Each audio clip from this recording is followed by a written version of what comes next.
Vous savez qu'il y a maintenant plus de 40 jours, M.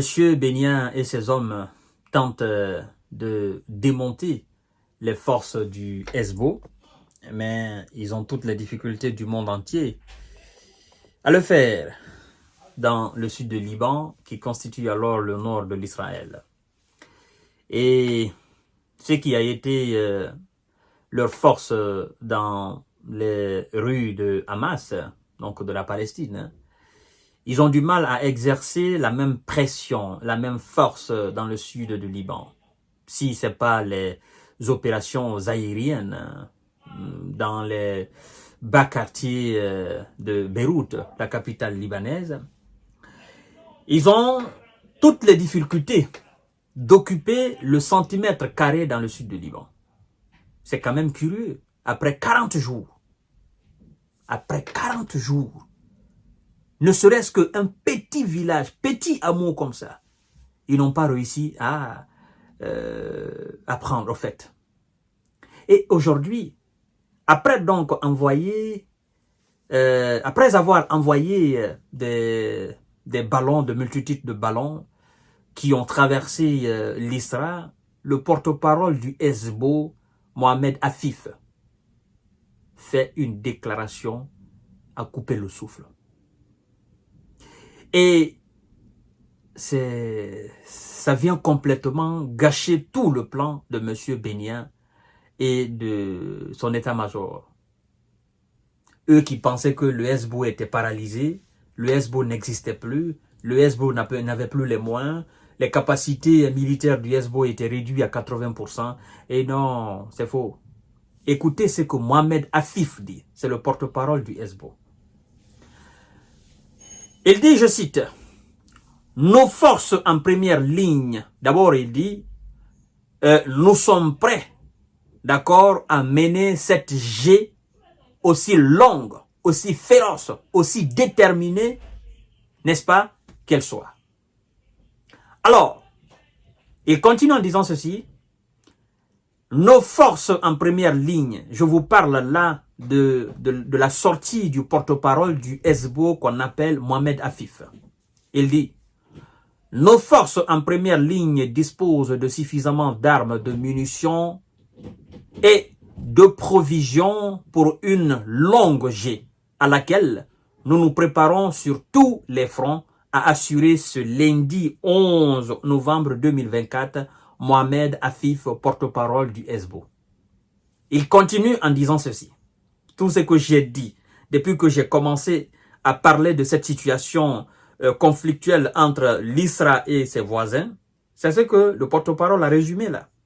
Parce que il y en a qui me posaient la question récemment de savoir Monsieur Bennia et ses éléments, ils ont occupé combien de kilomètres carrés dans le sud du Liban? Je dis, ben, écoutez, jusqu'à présent, ils n'ont pas encore réussi à prendre ne serait-ce que le plus petit village du sud du Liban. Ils tentent de faire des incursions, à part les frappes aériennes dans les banlieues de Beyrouth. Concrètement, ils n'ont pas encore réussi à prendre ne serait-ce qu'un petit village dans le sud du Liban. Parce que cette frontière est défendue farouchement par les éléments du Hezbollah. Ces gens étaient étonnés. Parce qu'eux, ils pensaient que le sud du Liban était déjà sous contrôle de l'armée de M. Bennia. Ce n'est pas le cas. Même le centimètre carré, ils n'occupent pas encore. Ils tentent de faire des incursions. Mais à chaque fois qu'ils tentent de le faire, ben, ils sont repoussés avec détermination et force. Et en battant souvent en retraite, ben, ils touchent souvent des positions de la FINUL, la force internationale qui est là pour faire la paix. Vous entendez chaque fois, oh non, ils ont toussé une tour de la FINUL, ils ont blessé 2 soldats, 3 soldats de casque bleu. Voilà, c'est dans les tentatives, n'est-ce pas, de battre en retraite sous le feu des feux nourris du Hezbollah que touchent souvent ces positions de la FINUL. C'est pour vous dire combien de fois les éléments du Hezbollah sont déterminés à garder leur position pharaoniquement. C'est pourquoi le porte-parole se permet de dire ceci. Il dit, je cite, « L'ennemi ne gagnera pas cette G avec la supériorité aérienne, les frappes aériennes et l'envoi au repos définitif de Daron et de mômes, après 45 jours de cinglantes batailles, il est toujours incapable d'occuper un seul village du sud du Liban, a-t-il ajouté, s'adressant à la presse dans la banlieue sud de Beyrouth. C'est le porte-parole du Hezbollah. Vous voyez? L'ennemi ne gagnera pas cette G par sa seule puissance aérienne en faisant des frappes amenant au repos définitif des darons et des mômes.